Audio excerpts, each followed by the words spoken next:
20 లక్షల మందికి ఒక లోక్సభ స్థానం తెలంగాణలో ఉంది కదా. ఉత్తరప్రదేశ్, బీహార్లో ఎంత పాపులేషన్కి ఒక లోక్సభ ఉంది? ఉత్తరప్రదేశ్, బీహార్లో పాపులేషన్ ప్రకారం ఏంటంటే 24 లక్షల దగ్గర దగ్గర 25 లక్షలకు ఒక లోక్సభ ఉంది. ఓకే, తెలంగాణ కంటే ఒక 4.5 లక్షలు ఎక్కువ. ఇప్పుడు ఆల్రెడీ ఉన్నది, గత అదే 50 ఉన్నది. సంవత్సరాలుగా ఉన్నది. ఆ, ఆ, ఆ. గత 50 సంవత్సరాలు ఉన్నది. దీన్ని అలాగే ఉంచమని నేను అంటున్నాను. మీరు ఇట్లనే ఉంచండి. మీరు లోక్సభ స్థానాలు పెంచితే పెంచండి, అందరికీ ప్రోరేటా చేయండి. ఆ ప్రోరేటా చేయడంలో ఏమైందంటే కాన్ఫ్లిక్ట్ ఉండదు. ఇదివరకు జరిగిన అన్యాయాన్ని ఇక్కడ వరకు ఆపగలుగుతారు. లేకపోతే 20%, 26% నుంచి 24% ఎందుకు తీసుకొచ్చారు? జనాభా పెంచితే మీరు తీసుకొని వస్తారా? తీసుకురాకూడదు. జనాభా పెంచేదానికోసము పెంచేదానికి అవకాశం లేకుండా ఒక పద్ధతి పెట్టినారు కొన్ని రాష్ట్రాలలో. మీకు 2 పిల్లల కన్నా ఎక్కువ పిల్లలు ఉంటే మీరు ఎన్నికలలో పోటీ చేయడానికి వీల్లేదని సుప్రీంకోర్టు ఆమోదించింది దాన్ని. ఎస్, ఇది కరెక్ట్. ఈ రకంగా పాబందీ చేస్తేనే, ఈ రకంగా పద్ధతిని పెడితేనే జనాభా కంట్రోల్ అవుతుంది. ప్రభుత్వం పెట్టిన నిబంధన ఏదైతుందో కరెక్ట్గా ఉంది. అదే ఒక రకంగా చూస్తే అదే ప్రిన్సిపల్. ఇప్పుడు జనాభా పెంచిన రాష్ట్రాలని మీరు బహుమానం ఏంటి, వాళ్ళకి బహుమానాన్ని ఇవ్వకండి. ఆ రాష్ట్రాలని మీరు శిక్షిస్తే శిక్షించాలి లెక్క ప్రకారం. దేశం యొక్క సంపద పెరుగుతున్న దానికన్నా ఎక్కువగా జనాభాని ఉత్పత్తి జాస లేకుండా జనాభాని పెంచుకున్న పోయే రాష్ట్రాలని వాళ్ళకి ఎక్కడ మీరు కంట్రోల్ చేయగలుగుతారు? మీరు ఎందుకు కంట్రోల్ చేయట్లేదు? రాజకీయ కారణాలు ఉండొచ్చు, లేకపోతే ఐడియాలజికల్ కారణాలు ఉండొచ్చు. ఆ కారణాలు రాజ్యాంగబద్ధంగా ఉన్నాయా లేదా అనేది చూసుకోవాలి. కానీ అది చూడకుండా, అదంతా ఏది చూడకుండా వాళ్ళ జనాభా ఎక్కువ ఉంది కాబట్టి నిధులు ఎక్కువ ఇస్తాము. మరి జనాభా కంట్రోల్ చేయనందుకు మీరు వాళ్ళని ఏ రకంగా మీరు పనిష్ చేస్తున్నారు? జనాభా కంట్రోల్ చేసేందుకు ఇక్కడ ఎందుకు పనిష్మెంట్ ఇస్తున్నారు? ప్రాక్టికల్గా పనిష్మెంట్ అవుతుంది. కానీ ఇక్కడ ఇంత పెద్ద ఎత్తున చర్చ జరుగుతున్నప్పటికీ అమిత్ షా మాటల్లో సీట్లు తగ్గవు అని అంటే ఇక్కడ తగ్గకపోవచ్చు, కానీ ఇంకో దగ్గర పెరుగుతాయనే ప్రశ్న వస్తున్నది. అలా కాదండి, సీట్లు తగ్గవని అంటున్నారు, పర్సంటేజ్ తగ్గదని చెప్పమనండి. అమిత్ షా గారిని ఇవాళ ఉన్న పర్సంటేజ్ కన్నా తక్కువ పర్సంటేజ్ ఉండదు అని చెప్పమనండి. ఈ ఇష్యూ క్లోజ్. ఈ ఇష్యూ మాట్లాడేదానికి ఎవరికి హక్కు ఉండదు, అధికారం ఉండదు. మీ పర్సంటేజ్ తగ్గదు.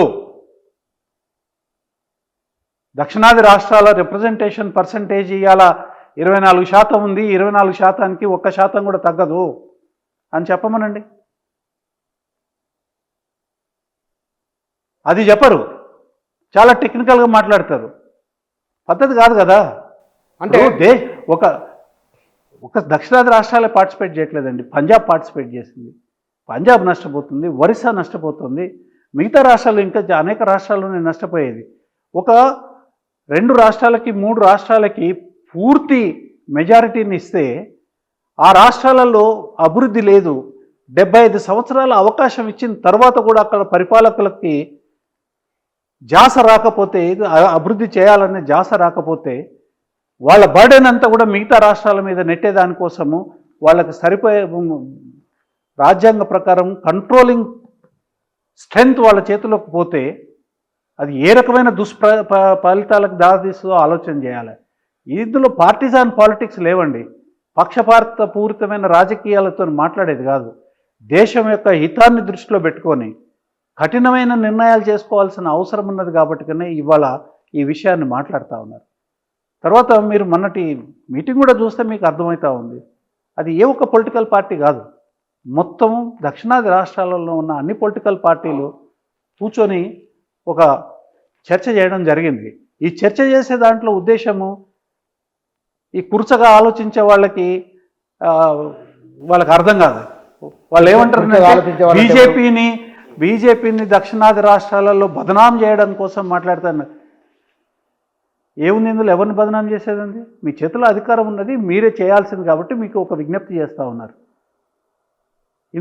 ఇందులో బదనాం ఏముందండి? బీజేపీని ఎన్నికలలో ఓడగొట్టే దానికోసం మాట్లాడుతున్నారు అంటే ఏ రకంగా ఓడగొడతా ఉన్నారు? ఎవరు ఓడగొడుతున్నారు? ఎందుకు ఓడగొడతారు? ఏ రకంగా బదనాం అవుతారు చెప్పమనండి.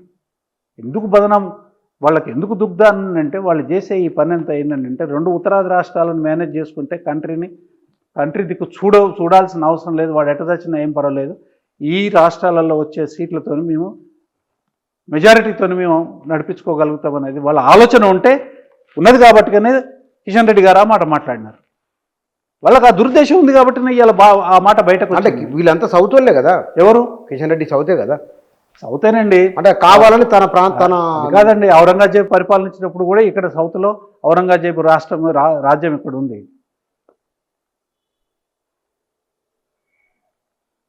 తొత్తులు, తాబేదారులు, తర్వాత గవర్నర్లు, అనుయాయులు, ప్రభుత్వం యొక్క శాఖలు అన్నీ ఉంటాయి కదా. మంచితో పాటు చెడు కూడా ఉంటుంది కదా దేశం అనుకున్న తర్వాత. వాళ్ళు కూడా సౌత్ ఇండియన్సే గారి, ఆయన సౌత్ ఇండియనే, ఆయన హైదరాబాదీనే, ఆయన తెలంగాణ ఆయనే. మరి ఆయన ఎట్లా మాట్లాడండి అని అంటే గదే సమాధానం ఉంటుంది, ఇంకేముంటుందండి. హిజ్ మాస్టర్స్ వాయిస్, ఆయన మాస్టర్ వాయిసే ఆయన చెప్పాలి, ఆయన వేరే సొంతంగా చెప్తాడా? అయినా సరే ఇంతమంది వ్యతిరేకిస్తున్న ఈ రాజకీయ పార్టీలు, ప్రజలలో, మేధావులలో, అన్నిట్లలో అందరిలో చర్చ జరుగుతున్నది చాలా విస్తృతంగా. అయినప్పటికీ బీజేపీ అడుగు ముందుకేసి లోక్సభ నియోజకవర్గాల పునర్విభజన చేసే అవకాశం ఉన్నదా? నాకు బీజేపీ ఒక జాతీయ పార్టీ. జాతీయ పార్టీతో పాటు ఈ గత 20-25 సంవత్సరాలుగా మా అంత దేశభక్తులు ఇంకొకళ్ళు లేరని మాట్లాడుతున్న పార్టీ. దేశభక్తి నిజంగానే ఉంటే ఇలాంటి బాధ్యతారాహిత్యమైన పనులు వాళ్ళ రాజకీయ పబ్బం గడుపుకోవడం కోసం చేయకూడదు. ఇది పూర్తి బాధ్యతారాహిత్యమైన పని. ఒకవేళ కనుక వాళ్ళు 0.001% తగ్గించినా కానీ ఇది బాధ్యతారాహిత్యమే. తర్వాత ఒక ప్రాంతాన్ని ఇంకొక ప్రాంతం మీద రెచ్చగొట్టే కార్యక్రమం అవుతుంది, విభేదాలు సృష్టించే కార్యక్రమం అవుతుంది. కారణం చెప్తాను ఎందుకనంటే అది జరిగే అవకాశం ఉంది అనే ధ్యాసతోనే దేశ హితాన్ని దృష్టిలో పెట్టుకొని 1971 నుంచి ఇయాలటి వరకు ఏ ప్రభుత్వం వచ్చినా కానీ, అనేక ప్రభుత్వాలు వచ్చినాయి. 71 నుంచి ఇందిరాగాంధీ గారి ప్రభుత్వం వచ్చింది, జనతా ప్రభుత్వం వచ్చింది, మొరార్జీ దేశాయ్ నాయకత్వంలో జనతా ప్రభుత్వం వచ్చింది, ఆ తర్వాత కాంగ్రెస్ ప్రభుత్వం వచ్చింది, కాంగ్రెస్ ప్రభుత్వం తర్వాత జనతాదళ్ విపి సింగ్ ప్రభుత్వం వచ్చింది, తర్వాత వాజ్పేయి గారి గవర్నమెంట్ వచ్చింది బీజేపీ నాయకత్వంలో, ఆ తర్వాత కాంగ్రెస్ వచ్చింది, మళ్ళీ ఇవాళ నరేంద్ర మోడీ గారి నాయకత్వంలో ఉన్న ప్రభుత్వం వచ్చింది.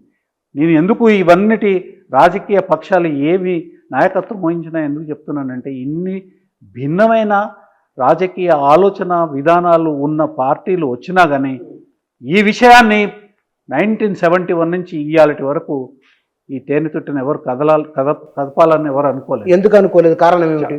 ఎందుకు అనంటే కారణం ఏందనంటే, ఏ ప్రాతిపదిక పెట్టినా కానీ ఈ బ్యాలెన్స్ ఏదైతే ఉందో ఇదివరకనే 26 నుంచి 24 వచ్చింది.